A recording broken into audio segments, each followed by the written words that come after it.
This is the story of how the largest collection of comic book back issues dated prior to 1979 was acquired by the owner of Mile High Comics, Mr. Charles, or Chuck, Rozanski. It was February 1985, a bitter cold month in Denver. In those days, I was operating in a 15,000 square foot mouse-infested warehouse. My tiny office had a huge mirrored window that faced the roar of ongoing traffic down Broadway, the main thoroughfare. In addition to letting in the noise, that big window leaked cold air so badly that I frequently had to wear gloves while working at my desk.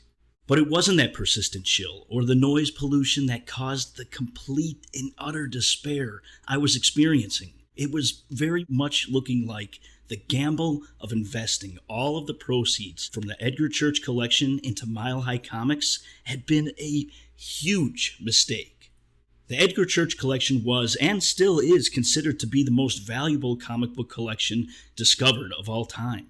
It consisted of 18 to 22,000 incredibly well-maintained books from the Golden Age, including a copy of Action Comics #1, which is believed to be a 9.4 or 9.6, but it's never been graded.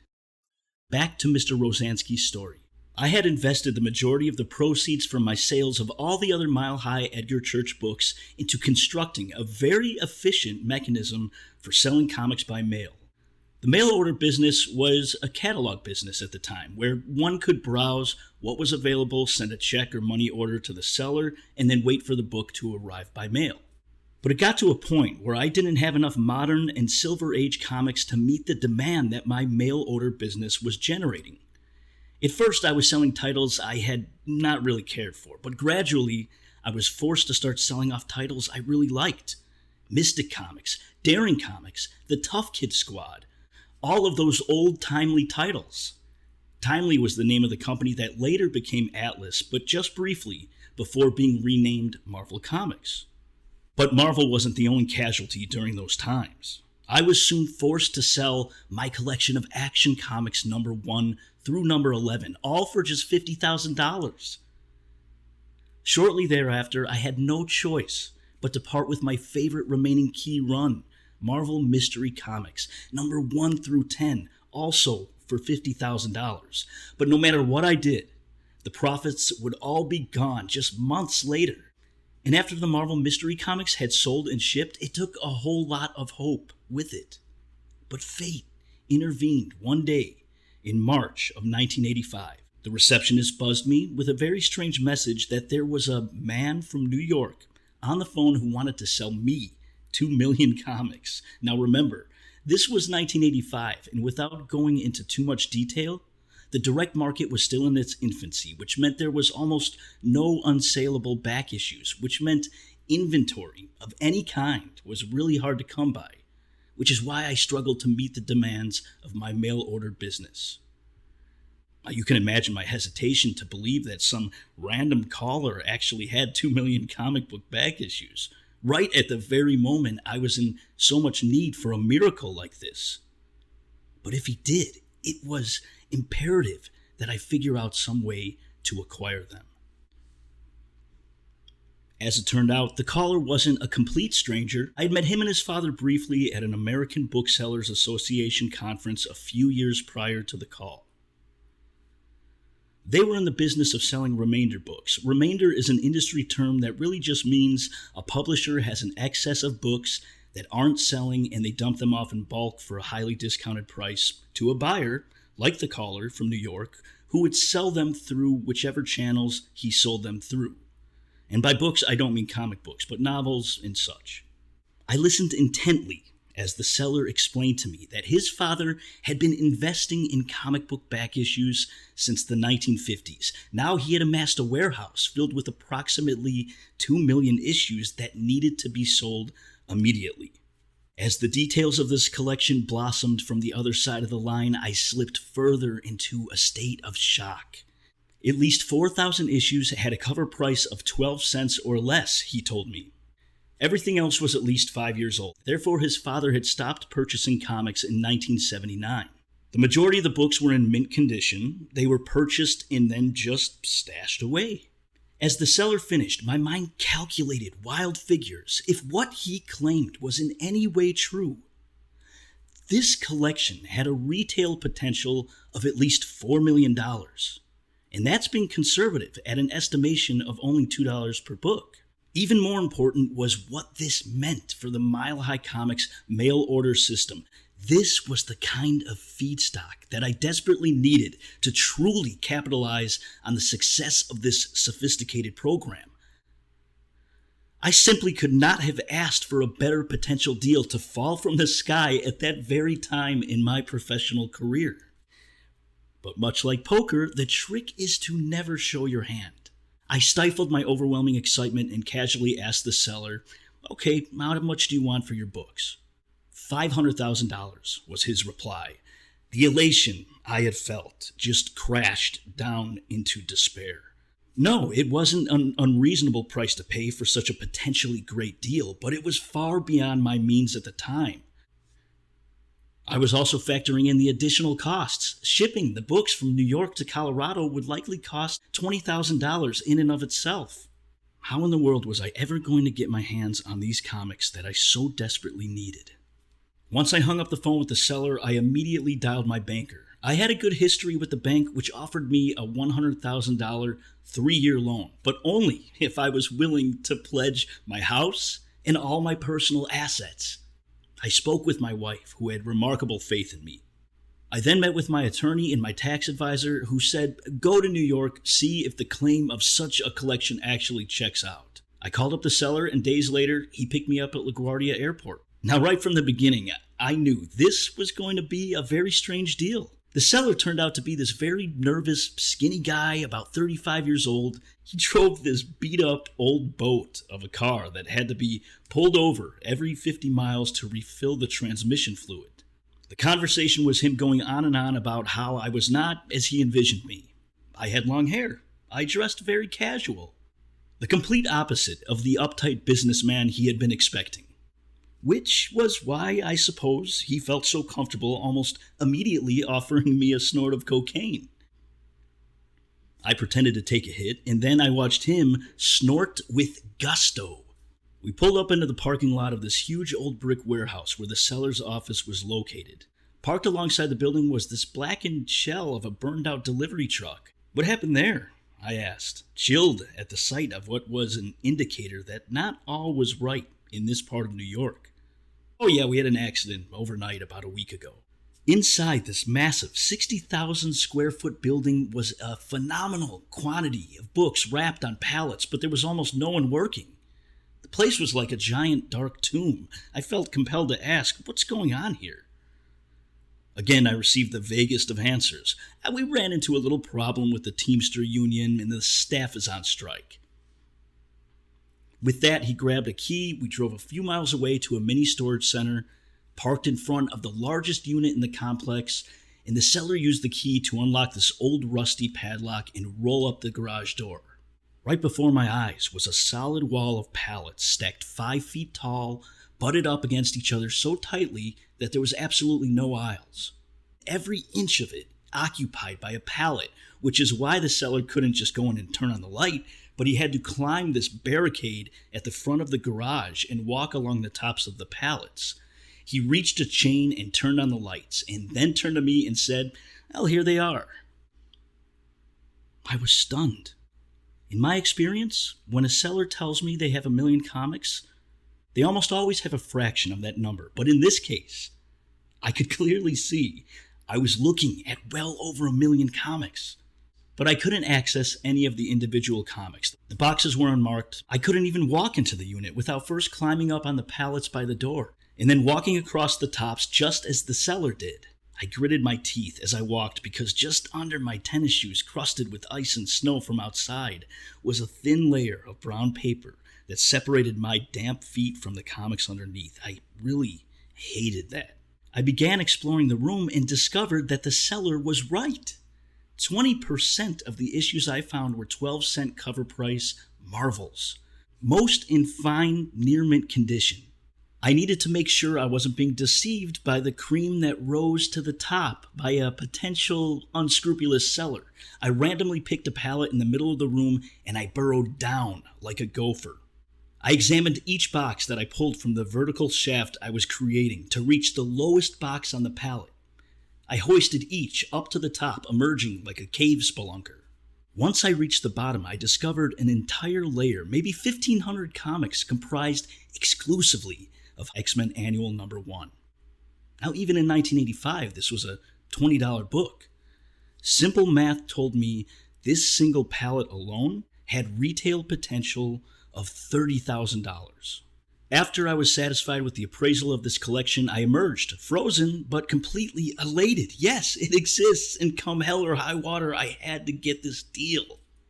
I returned with the seller to his home and then negotiations began. I told him truthfully that I couldn't pay his asking price of 25 cents per book. To my surprise, he said that was okay. He went on to tell me that the best offer that he had received to that point was from a group of Brooklyn comic dealers who offered him $85,000, which was about 5 cents per issue. As I explored the details of this deal and analyzed what bargain to propose to the seller, I learned that the window of this sale was only open for a short while and the time had already been ticking. The collection was the property of his father, who was serving time in a New York prison on pornography charges. His father was being released in a couple of months and granted his son power of attorney to sell the books for some cash flow when the old man was released. If the son could close the deal before his father was released, he would earn a commission for finding a buyer. I considered everything I'd learned that evening, and on the ride to the airport, I decided to propose a bold offer. I proposed a down payment of $100,000, plus a 2-year promissory note of an additional $140,000. This would make my payment for what I estimated to be 1.7 million comics, a total of $240,000, or about 14 cents per book. While this was less than 25 cents per book he had originally been seeking, it was absolutely the most I could afford to pay and triple the amount of his previous offer. Now, this substantial offer on my part was born more out of fear than from any specific profit motive. When I had originally balked at the 25 cents per book price, he threatened to break up the deal into 5 parts and sell 1/5 of the books to 5 different East Coast back issue dealers. Had he followed through on that threat, that massive quantity of Silver Age comics flooding the market at one time might very well have put me out of business. After I made my $240,000 offer, the seller put up token resistance for a few minutes and then willingly agreed. I should have been elated, but on the flight back home from New York, I struggled with a severe moral dilemma. This huge accumulation of old comics was clearly something I desperately needed to support my mail order business. The reason for my hesitance was that I strongly believed that the books were very likely Affidavit Returns, and I had made it a personal policy up to that point to never deal in such books. Affidavit Returns were comics sold on newsstands, not comic book stores. If these comics didn't sell within a 30-day sales period, they would be replaced by new issues. As a part of the contract that the publishers made with the newsstand distributors, these comics were then supposed to be destroyed. In fact, most distributors are required to tear off the covers of all unsold issues and mail them back to the publishers as proof of destruction. Now, where this system went totally wrong was when certain very large distributors were able to make arrangements to simply send in notarized affidavits of destruction, rather than the actual covers. Books that were supposedly destroyed were simply shipped out with a willing trash hauler who then sold them in the secondary market and split the money with the distributor. The FBI investigated the entire newsstand distribution system at the time, and there were indictments of certain players. It was strongly implied that the FBI believed that this entire process was all being run by organized crime. In looking at the comics in the warehouse, I couldn't help but notice that the issue stopped at about 1979. Right about the time of the FBI probe. When I asked, the seller told me that his father had made the arrangements to pick up these large quantities of comics every week from a certain very large East Coast newsstand distributor, who shall remain nameless, and that this arrangement had been in place for decades. I saw entire unopened cases of certain issues. I eventually discovered that the highest number of a single issue in the warehouse was 14,000 copies of one Marvel comic. To resolve my ethics problem, I had a discussion with my good friend who was, at the time, the vice president of publishing at Marvel Comics. I explained the situation to him since, in my opinion, Marvel had the greatest potential legal claim to these books. He told me that any legal claim that Marvel had surpassed the statute of limitations, and I had his blessing to move forward with the deal. It was time to put my plan into motion. I secured the $100,000 line of credit for the down payment. I then worked out a deal with a local meatpacking company in Colorado that had refrigerated trucks sent out across the country that sought to bring loads back to Colorado after completing their delivery. Working with them in this manner reduced my freight costs by 40%. With those two tasks completed, I had my lawyer draw up the deal, and in May 1985, I flew back to New York to execute the largest sale of a comic book collection in the history of the business. Accompanying me on this trip were 2 Mile High Comics staff members to help me load the books, which I optimistically assumed we would be doing within a day of our arrival. I've seldom ever been so wrong. From the moment of our arrival, the seller began harassing me into changing elements of the deal. It was very clear that he did not trust me at all, and that he was determined to bend me to his will. For those of you who know me personally, I'm sure you'll understand when I say that this simply was not going to happen. I don't back off to anyone. The seller demanded that I include an insurance policy in the contract for the $140,000 promissory note that I would owe after the comics were in my possession. I had already made it clear to the seller that neither my lawyer nor my wife would abide such a clause. He even insisted we visit his father's attorney. Begrudgingly, I went just to finish this deal, as it had already been 2 days more than we had planned to have been there. The lawyer explained how many companies defaulted on promissory notes throughout the years. I understood their mistrust, yet I had taken a stance on this matter, and we already had the deal in place. But when that meeting ended, we were no closer to closing the deal. In fact, the lawyer strongly advised the son not to sell his father's comics to us, despite the fact that my $100,000 down payment was greater than any other offer by $20,000. Time was running out. The seller's father was to be released from prison in 1 week, and based on what I was told about the old man, the deal could become even more complicated or not even happen at all. At 4:30 on Friday afternoon, I played my last card. We were still at odds on the deal, but I had a sense to hit right at the heart of the seller with the truth he had already communicated to me. I reached into my pocket. I pulled out a white envelope. Inside were 20 $100 bills. I fanned them out on the table in front of the seller. I could see I had his attention. Close the deal right here and now, and this cash is yours to do with what you wish. If the answer is anything other than yes, I'm taking the $100,000 plus the $2,000 in cash, and I'm going home. Now remember, the seller had let on during our negotiations that he wasn't even sure if he'd be able to collect the commission on the sale as promised by his father. It was his fear that he might not get anything at all. One other thing that I learned during our conversations was that the seller regretted not pulling any of the comics for his 2 sons. As the seller looked at the cash on the table, fidgeting and wavering with the decision, I offered him an extremely generous addendum to the deal. I told him I would pull 2 copies of each comic book to be shipped back for his children, no matter how many different comics were in the entirety of the collection. My only caveat was that he had to pay for shipping. The seller looked up from the cash and said, "You've got yourself a deal." We signed the contract and got it notarized. It was done. I was 30 years old, and I had just purchased over 1.5 million old comics. I called the dispatcher of the trucking company. Luckily, a delivery had just unloaded that day, and I was able to secure 4 53-foot tractor trailers for departure the next day. The next morning, I awoke at the crack of dawn and headed to the storage unit. Once we got the first truck into place, the loading commenced. You would think that loading 1.5 million comics would take a long time, but it actually wasn't too bad. The seller brought a forklift and a pallet jack from his main warehouse, and the experienced haulers knew how to work together to get the job done quick and efficiently. By 6 p.m., we had filled all 4 trucks, each with 44,000 pounds of comics. The drivers then headed out in a convoy toward Interstate 80, and I turned over the $100,000 in cashier's checks to the seller. Before we left that next day, we headed to the main warehouse. The seller had said that there was still some comic book related stuff if we wanted to dig around. We could take all that we found. It was eerie walking around that huge empty building, but it was a lot of fun, and my mood was euphoric, but it wouldn't be for long. I wish we hadn't have gone to the warehouse that day. I wish we would have just headed to the airport and flew back home, because what I stumbled across would act as a white-hot branding iron, searing a vile image into my memory that is with me to this day.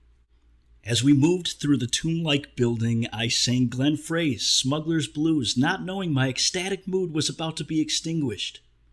We spotted a wooden structure in the corner that was an old attic with some odds and ends. That's where we chanced upon a pile of these old Marvel Day Glow greeting cards. Pigeons had been roosting above the pile, so we had to carefully remove the top layers of soiled cards in order to salvage the good ones underneath. We were able to recover about 60,000 cards. Further in, I found another bin that contained an altogether different and far worse filth than the pigeon dung we had previously been digging through. Remember, the seller's father was in prison on pornography charges? Well, from the beginning, I thought it was a bit strange for the man to be in prison. Selling porno is a victimless crime and usually results in a fine or maybe a suspended sentence. But those glossy sheets, which seemed to be the original prints that I found in this bin, were far from victimless. I consider myself a defender of the First Amendment, and for all I know, these could have been from a previous owner of the warehouse. But whoever these belonged to, whoever created or distributed those vile images, not only deserve to go to jail, but they also deserve to burn in hell. Still, to this day, what I saw in that cursed attic is the single strongest image that sticks with me from that entire historic deal. And it was a historic deal, but the immensity of what I had accomplished took a bit to really sink in. This wasn't my first bulk deal. It was the largest, but there had been other 500,000 issue collections, even some that were up to 1 million books and more. But what made the Mile High 2 collection so incredible was that it not only was the biggest, but it also consisted almost entirely of comics printed prior to 1979. The reason why 1979 is such a critical year was because it was just prior to the huge growth in direct market retail comic stores that began in the 80s. You see, before there was a boom of comic shops that sprung up across the country, comics were mostly sold in grocery stores or gas stations, in wire spinner racks, or mixed in with magazines at bookshops and other similar places that did not attract the comic collector who valued a book and kept it in good shape. It is estimated that only 6% of the comic books that were printed prior to 1980 were actually sold in a comic book shop. Approximately 94% of these comics were sold to customers who mostly read the issue, tossed it aside, maybe passed it along to friends and family, and a lot of them were mishandled or simply thrown away. Prior to 1979, there weren't protective bags and boards or comic boxes, or really a greater awareness of how valuable a comic could be.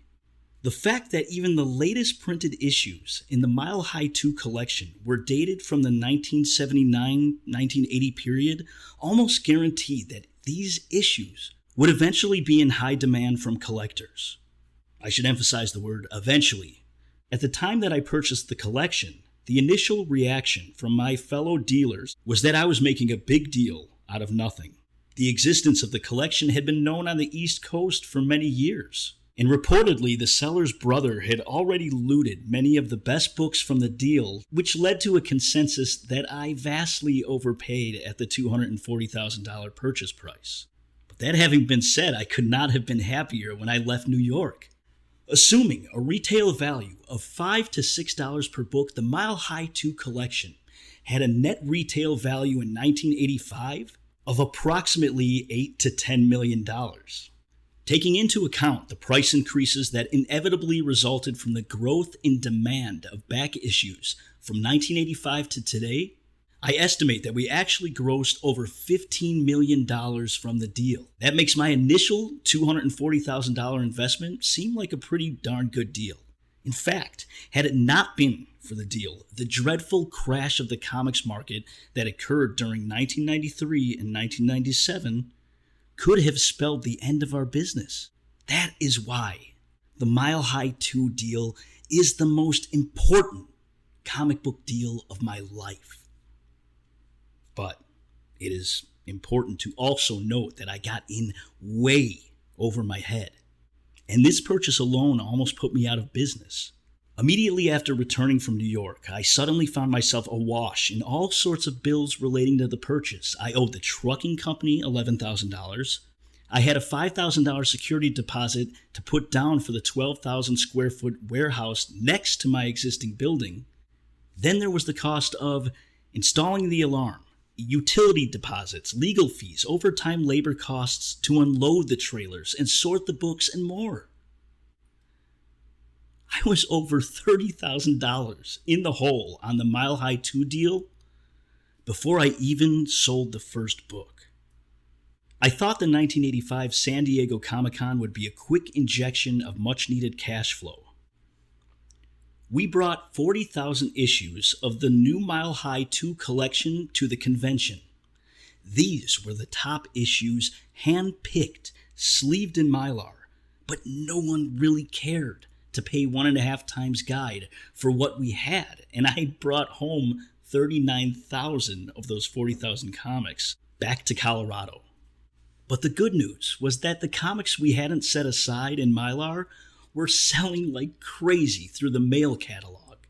Daily sales began a steadily climb, doubling between 1985 and 1986. It was this steady increase in overall back issue sales which gradually bailed me out of my cash flow dilemma.